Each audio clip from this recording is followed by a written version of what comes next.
நிறைய பிள்ளைங்க ஒரு ஸ்கூல்ல படிக்கலன்னா கவர்மெண்ட் ஸ்கூல்ல படிக்கலன்னா அந்த ஸ்கூலை மூடிடணுமா, எல்லா பிள்ளைங்களும் ஒரே இடத்துக்கு கொண்டு வரணுமா. அப்ப மலையில இருக்க ஸ்கூல்ல இருக்கக்கூடிய பிள்ளை எப்படி வந்து கீழே வந்து ஒவ்வொரு நாளும் படிச்சுட்டு போகுமா? அதிகமாக மாணவர்கள் இருக்காங்களோ இல்லையோ அரசு பள்ளி நடத்தப்படும். ஒரு பள்ளி ஒரே ஒரு மாணவனுக்காக மலை பிரதேசத்துல இருந்த பள்ளி நடத்திய வரலாறு தமிழகத்தின் வரலாறு. நம்ம கல்லூரிக்கு போக கூடாது, நம்ம நல்ல வேலை பார்க்க கூடாது, இதுதான் அவர்களுடைய ஆசையா இருக்கு, அவங்களுடைய கனவா இருக்கு.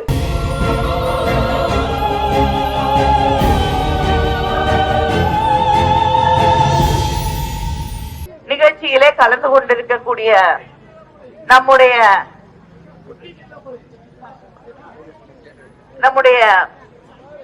இந்தியா கூட்டணியை சார்ந்த பல்வேறு இயக்கங்களின் நிர்வாகிகளே,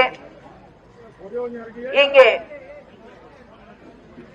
இந்த நிகழ்ச்சியிலே கலந்து கொண்டிருக்கக்கூடிய திராவிட முன்னேற்ற கழகத்தின் முன்னணி செயல் வீரர்களே, சகோதரர்களே, சகோதரிகளே, நம்முடைய அன்பு தலைவர் கலைஞரின் உயிரினும் மேலான அன்பு உடன்பிறப்புகளே,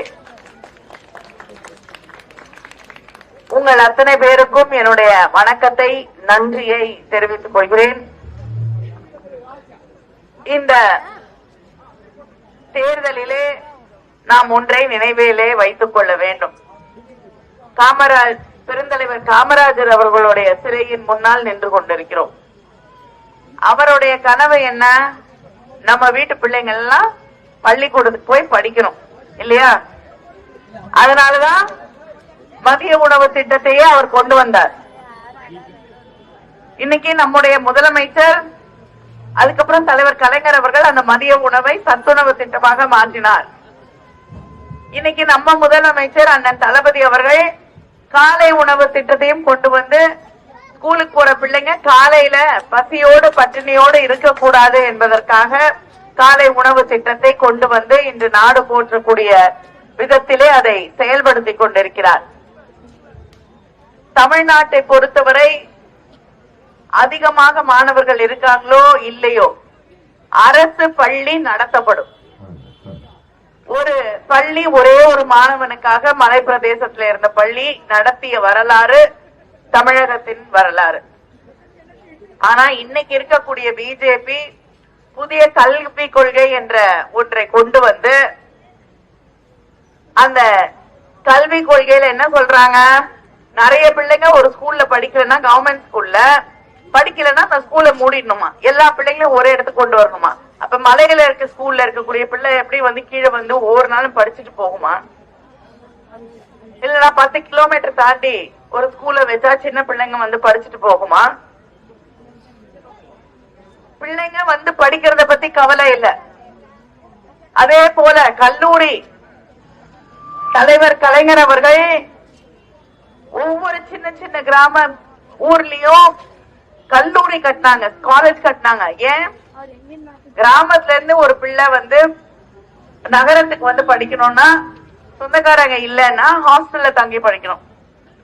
செலவு, சில பேருக்கு வசதி, நிறைய குடும்பங்களுக்கு வசதி இருக்காது, அந்த பிள்ளைங்க வந்து படிக்க முடியாது. பெண் பிள்ளைகள் படிக்கணும்னா அவ்வளவு தூரம் அனுப்ப மாட்டாங்க இல்லையா? அதனால கல்லூரிக்கு போய் படிக்கக்கூடிய வாய்ப்பே இல்லாமல் போய்விடும்.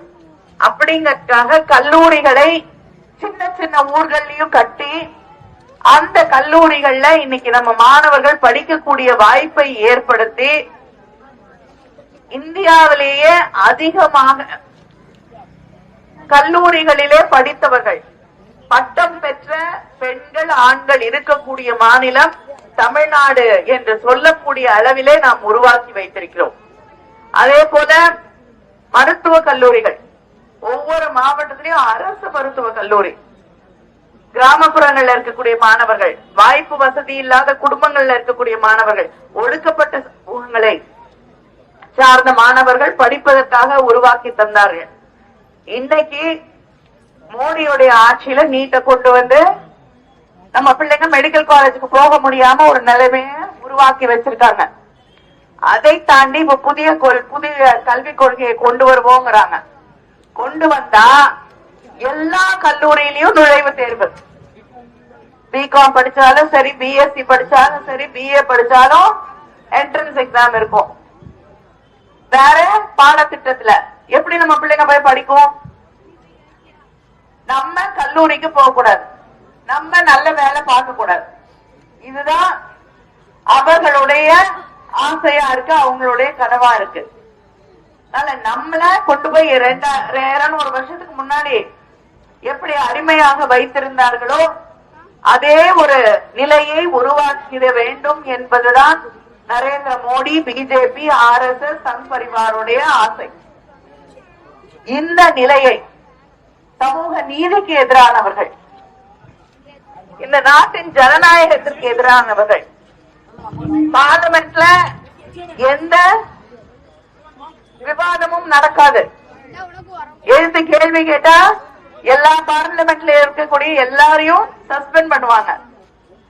ராகுல் காந்தி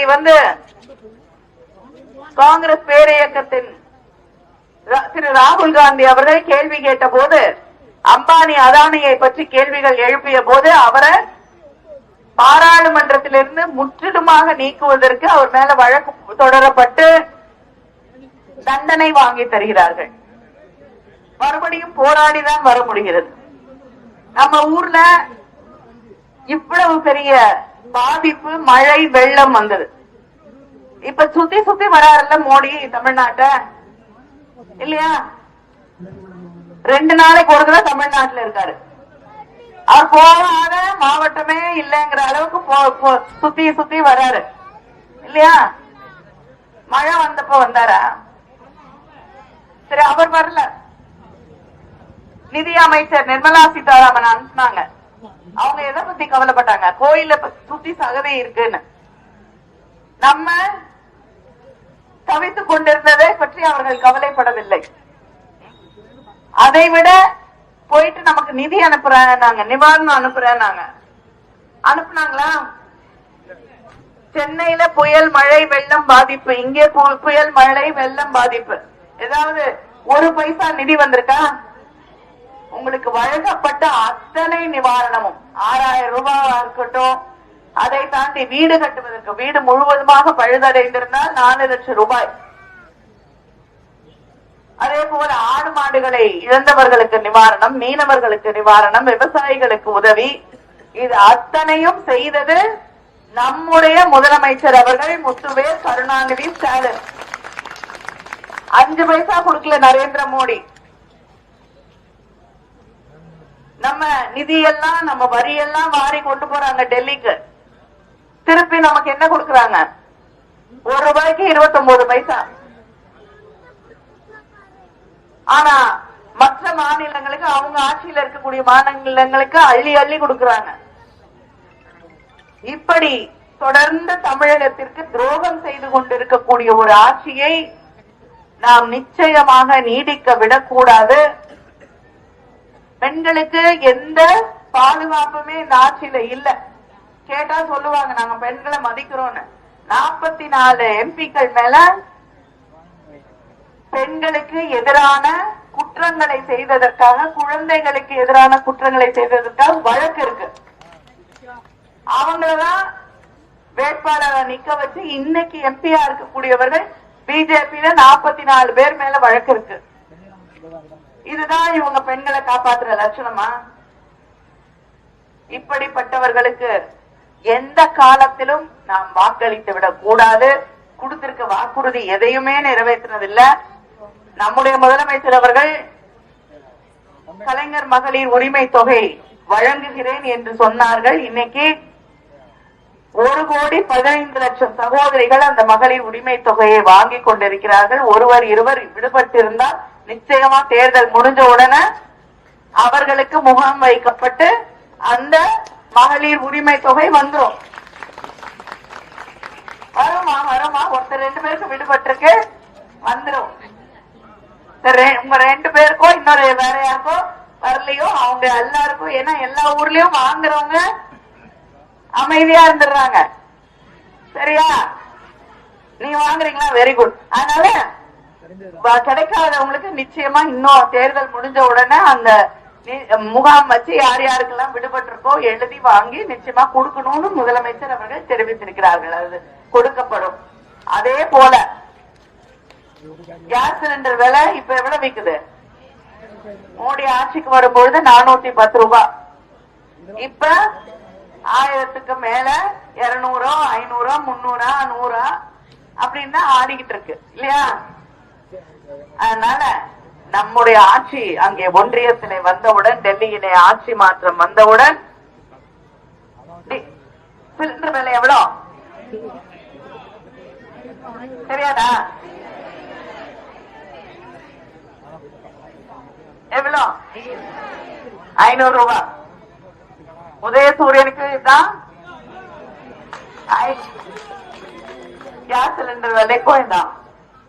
அதே போல பெட்ரோல் 75 ரூபாய், டீசல் 65, 100 நாள் வேலை 150 நாளாக உயர்த்தி வழங்கப்படும், சம்பளம் 400 ரூபாய். அதாமா மோடி காசு கொடுக்கணும். அங்க இருக்கக்கூடிய ஒன்றிய அரசாங்கம் தான் மோடி ஆட்சியில இப்ப இது பிஜேபி, இது காங்கிரஸும் திமுகவும் ஆட்சியில இருந்த பொழுது கொண்டு வந்த திட்டம். அந்த திட்டத்தை நடத்தக்கூடாதுங்கிறதுக்காக காசு ஒதுக்குறதே கிடையாது. மறுபடியும் நம்ம ஆட்சி வந்த உடனே காசு ஒதுக்கி 150 நாள் வேலை கொடுத்து 400 ரூபாய் சம்பளமாக உயர்த்தி வழங்கப்படும். சரியா? இப்ப உங்களுக்கு மட்டும் இல்லம்மா, நாடு முழுவதும் இருக்கக்கூடிய கிராமங்கள்ல இருக்கக்கூடிய 100 நாள் வேலை யாருக்குமே கிடைக்கிறது இல்ல. 20 நாள் வேலை கிடைச்சாலே பெரிய விஷயம். சரியா? எல்லாருக்கும் கொடுப்போம்.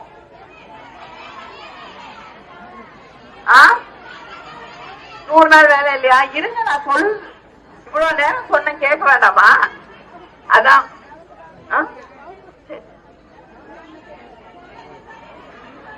இல்லம்மா, வரும் தேர்தலுக்கு அப்புறம் யார் யாருக்கு நீங்க ரொம்ப நாளா சொல்லிட்டு இருக்கீங்க, நிச்சயமா செய்து தருவதற்கு வகை செய்வோம் என்பதை நான் தெரிவித்துக் கொள்கிறேன். இதையெல்லாம் நாங்க செய்யணும்னா